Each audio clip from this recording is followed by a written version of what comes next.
So glad you're here. Today, we're diving into one of the biggest questions we can ask ourselves. What is purpose? And, more than that, how can we actually build it? How can we craft it to live a bigger, more meaningful life? Our journey kicks off with this really powerful moment from a public health professor, Vic Stretcher. He was recounting a time that just completely changed his life. You see, after a terrible personal tragedy, he was just adrift. But this dream, on this one particular morning, it sparks something. It's a story that starts not with some grand plan, but in the quiet of a lake before the sun comes up. And that's the real question here, isn't it? We're not just talking about some nice idea or a feel-good thought. We're talking about a real, genuine force, an internal drive that's so strong it can literally reshape your entire world, starting from a single moment. And that force, well, that's purpose. Okay, so first up, let's unpack why purpose is so incredibly powerful. We're about to see that this isn't just some philosophical idea to kick around. No, it's a biological and psychological necessity with real, measurable effects on our lives. This is where things get really fascinating. The benefits are not just in your head. Science is actually showing us that a strong sense of purpose physically changes your body and your brain for the better. It does this, in part, by acting like a buffer against stress and even influencing how certain genes, the ones related to inflammation, get expressed. Wild, right? And here's the proof in the pudding. This is where we see purpose grounded in hard science. We're talking about a lower risk of Alzheimer's, a smaller chance of being hospitalized, and get this, even the longer life. The data shows that purpose acts almost like a psychological and biological shield. It helps you bounce back faster and stronger when life throws a curveball. And, this isn't some new age idea. The psychiatrist and Holocaust survivor Viktor Frankl was talking about this decades ago. From his own experience in the most horrific circumstances imaginable, he saw that our primary drive in life isn't pleasure, it's the search for what we, personally, find meaningful. Okay, so let's move on and try to pin this thing down. What exactly is purpose? Let's try to get a clear, useful definition for this powerful force in our lives. So, here's the crucial part. Purpose isn't just another goal on your to-do list. Not at all. It's the master framework. It's your internal compass. It's the why that helps you decide which goals are even worth pursuing and where to put your most precious resources, your time and your energy. And this chart illustrates a key distinction that goes all the way back to Aristotle. He saw two ways of living. There's hedonia, which is all about seeking pleasure and avoiding pain. And then there's eudaimonia.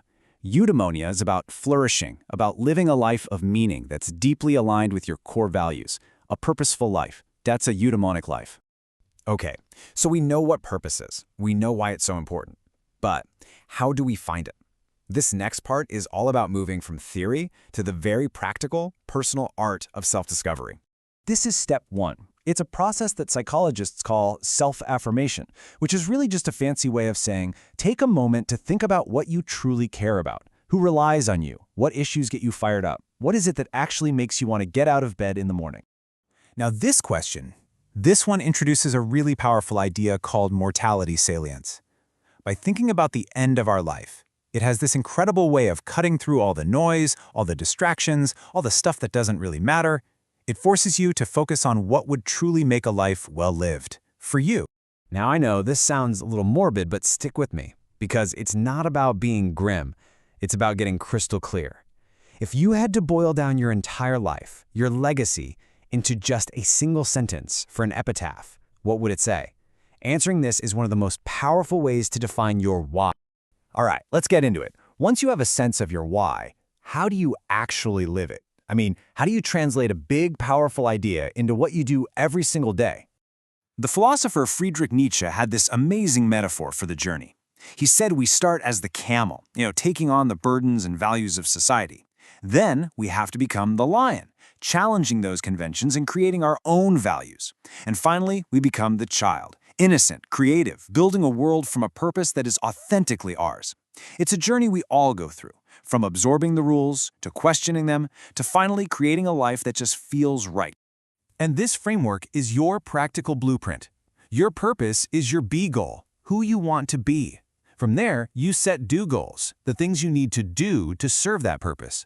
And finally, you have action goals, the specific, concrete habits that bring it all to life. See how it connects your highest why all the way down to your daily how? And let's be really clear about something. This isn't some luxury for people who have everything else figured out. As James Kasaga Aranightway, the founder of Teach for Uganda, explains, purpose is a fundamental source of hope and resilience. For so many people, it's the essential fuel that keeps them going through incredible hardship. So as we start to bring this all together, it becomes really clear that the art of purpose isn't about finding some single final answer. It's about embracing the ongoing journey of creating meaning in your life. The philosopher Albert Camus wrote about the myth of Sisyphus, the guy condemned to push a boulder up a hill forever, only to have it roll back down. But Camus' radical idea was that Sisyphus could actually find meaning and even happiness in the struggle itself. For us, that boulder might be our daily work, our family, our projects. The point is to find our purpose in the pushing, in the meaning we give to the effort itself. And that right there is the crucial point. You are the artist of your own life, and purpose is your medium. It's not about waiting around for some big lightning bolt of an epiphany. It's about the small intentional choices you make every single day, choices that line up with what matters most to you. There's a great quote from Bob Mowad that says, "The best day of your life is the one on which you decide your life is your own. No apologies or excuses. The gift is yours." So really, the only question left is the one that only you can answer.